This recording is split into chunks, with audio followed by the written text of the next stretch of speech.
Last Sam's Cage by David A. Poulsen, Part 2, Chapter 17, page 185. First of all, there was a good chance that his mother would see him, maybe even as he was walking in the door, or if she didn't, someone who knew them both might spot him and tell her he was there. And even if neither of those things happened, there was still one critical flaw in his plan. That what was he going to do in there? He couldn't just lean against the wall, the way he did at school dances. What did people do at a bingo place but play bingo? And Eddie wasn't about to play bingo. He was relieved to see a lineup of people going in the front door. That was good. He'd be able to lose himself in the crowd and at least be able to get in the building without being seen. Eddie worked himself in behind a couple of older women. They turned and looked at him, then at each other, but didn't say anything. The line moved quickly and Eddie found himself inside the door and at a table. 3 people, a man and 2 women, were at the table, taking money and handing out cards. Eddie stopped in front of the man. "How many, Pee-wee?" "Pee-wee." Eddie stared blankly at the man. "How many what?" "Cards. Bingo cards." That's what we do here." 1. Eddie heard someone laugh. "They come in 6s. The man behind the table said. "Really?" Eddie looked around. Each card was the size of a poster turned on its side and contained 6 cards, 3 along the top and 3 along the bottom. Everybody had at least 2 of the large cards. Some had 3, meaning they would somehow keep track of 18 bingo cards at once. "How much for 6? You picked a good night to come, Pee-wee. It's $5 night. You get 6 cards and a dabber for $5. Eddie got a $5 bill out of his pocket and handed it to the man. "What do you do with a dabber?" Eddie heard laughter again. "What the hell do you think you do with a dabber?" "You dab that's what. You take the dabber, and when the caller calls a number that's on your cards, you take the dabber and you dab on the numbers. You with me on that, Pee-wee?" Eddie placed his palms down on the table and leaned forward so that his face was very close to the man's. "Are you DJ by any chance?" The man grinned. "Heard of me, huh?" "I've heard of you," Eddie said in a low voice. "And if you call me Pee-wee again, I'll take that dabber and shove it up your ass. You with me on that, DJ?" The laughing behind Eddie stopped. DJ stood up. He was a little taller than a lot wider than Eddie. He looked at Eddie for a long time until Eddie was sure the man was about to grab him and throw him out of the hall. He was wrong. DJ sat back down and looked past Eddie at the people behind him. "Let's get it moving," he growled. "First game starts in 5 minutes. Eddie picked up his cards and dabber and turned into the bingo hall. He tried to stay tucked behind the other people who were moving into the hall while still scouring the room for his mother. He was in luck. She was at a row of tables on the far right. Her back was to him. Eddie worked his way down the left side of the room and found a spot at the table that allowed him to watch his mother. He sat down and set his cards on the table in front of him. 2 women sat across from him. They had 5 of the big cards spread out in front of them. The woman on the left was big, real big. She was smoking and eating French fries at the same time. The woman on the right had hair so red it looked fake. Not just dyed, but more like a wig or something. Both women smiled at him. The big woman needed dental work in a major way.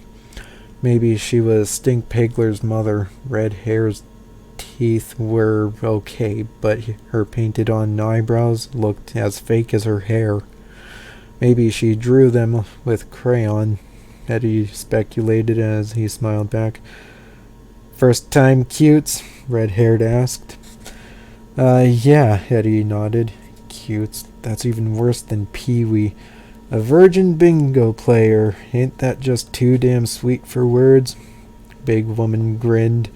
Eddie hoped she wouldn't do that anymore. You know what to do? Red hair asked him. Not exactly, Eddie admitted. I guess you're supposed to dab?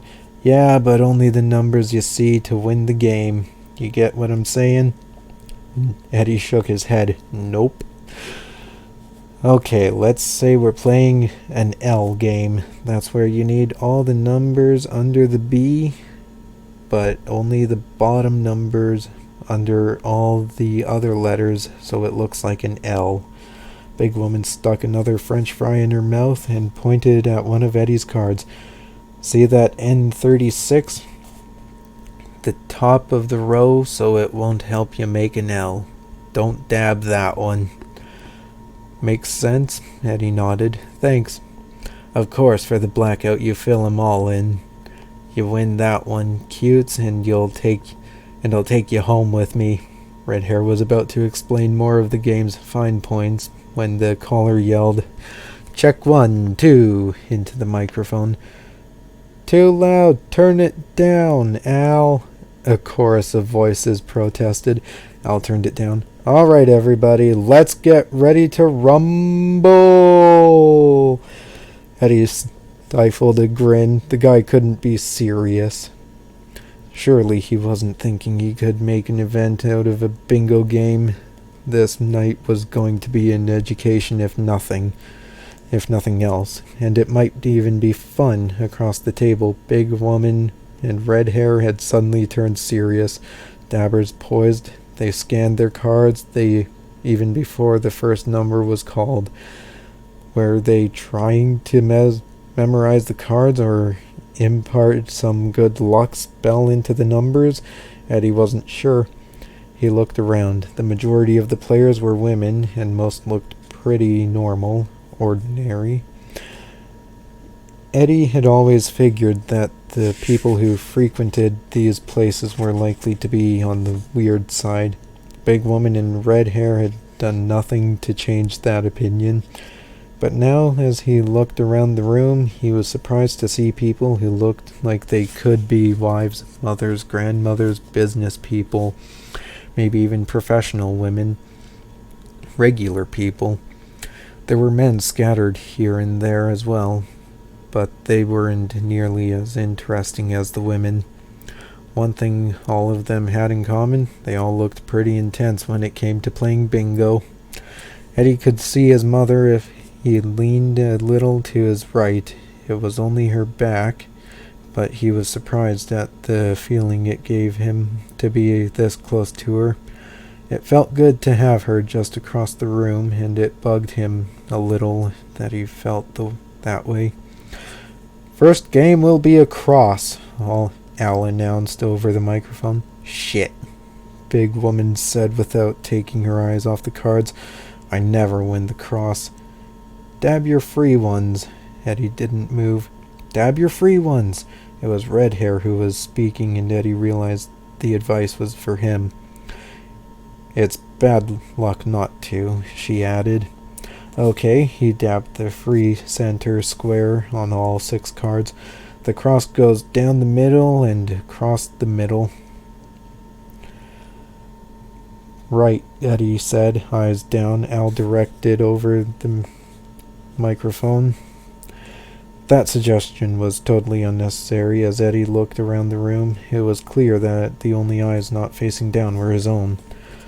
This is a gas. He hadn't realized he'd said it out loud until Red Hair let her eyes flick up at him about a nanosecond. Better be ready, she warned. It happens pretty fast. Under the N, 3 and 6. 36, Al announced. Eddie wondered what the 3 and 6 was all about. Why didn't he just say under the N, 36? Showbiz, Eddie decided. Eddie had N36 on 3 of his cards. He dabbed all 3. Yeah, he said to no one in particular. It was a good start, but he didn't win the cross game. Nor did he win the postage stamp game or the L game. In fact, he wasn't even close but he didn't mind losing. It was fun to be with people again. After each game, he looked across the room at his mother. When the postage stamp game ended, she went to the concession, bought a coffee, and took it back to her table. 2 creams and 1 sugar. Eddie remembered. Al informed them that the next game was an X. By this time, Eddie didn't need any explanation from his coaches across the table. The game started, and suddenly his luck seemed to change. 2 of the cards in particular kept him busy, and suddenly he needed only 1 number on one of the cards. G57. Al called one number. B9. Then another. Oh, clickety-click 66. And then I-21. A woman a couple of tables away called bingo. Damn. Eddie smacked his dabber on the table. What's he got against G57 anyway? Hello, Eddie. For a second, he didn't recognize the voice. When he did, he raised his head slowly. His mother was standing between and just behind big woman in red hair. She didn't seem mad or even surprised. Hi. She looked smaller somehow, though Eddie knew that didn't make sense. Mostly she looked the same, short, dark hair around a face shaped kind of like a heart. It was a soft face with pale green eyes, the same face that he remembered looking so intensely at him on those nights when he'd been sick and she'd sit beside him. A thought crossed Eddie's mind, one that he couldn't remember ever having before. His mother was pretty. She was wearing a soft yellow sweater and pants that looked like jeans but weren't denim. She was smiling, but that part wasn't the same. Eddie had loved his mother's smile when he was little, especially the way her eyes sort of lit up. He hadn't seen that smile in a long time, and he wasn't seeing it now. The corners of her mouth turned up, but her eyes remained flat, lifeless. She was twisting a napkin in her hands. She looked more nervous than anything. I had it all worked out in my mind, what I was going to say if I saw you again, but I can't remember any of it. Red Hair looked at Big Woman. There's a break before the next game. I think we should get some coffee. The women stood up as she went past Eddie's mother. Red Hair put a thick hand on the smaller woman's arm. You take my chair right there, honey, and you take as long as you want. I wasn't winning anything with those stinking cards anyway. Eddie's mother sat down. For a long time she didn't say anything, and when she did finally speak, her voice seemed unsure. Are you doing okay? Yeah, Eddie nodded. I'm doing okay. Good. The napkin broke from the twisting, and Eddie's mother set the 2 halves down on the table. She took a deep breath, then another. Steve's gone. Eddie didn't move. He wasn't sure what he had expected his mother to say, but that wasn't it. You throw him out? Eddie's mother shook her head. He walked out on me a month ago, went to Vancouver with someone he met line dancing. She was 20 years old?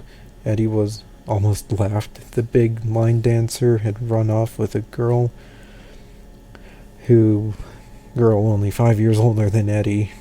That was one of the funniest things he'd heard in a long time. It was bloody hilarious. A crazy thought slipped into Eddie's mind. Maybe they don't line dance in Vancouver. That would be the funniest thing of all. But he didn't laugh. He leaned back in his chair and looked at his mother. You never would have told him to leave, would you? I don't know.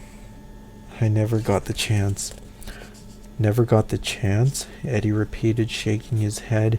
You had a million chances. What you never got was the jam. Eddie's mother opened her mouth and shut it without saying anything. She looked down at her napkin, at her hands.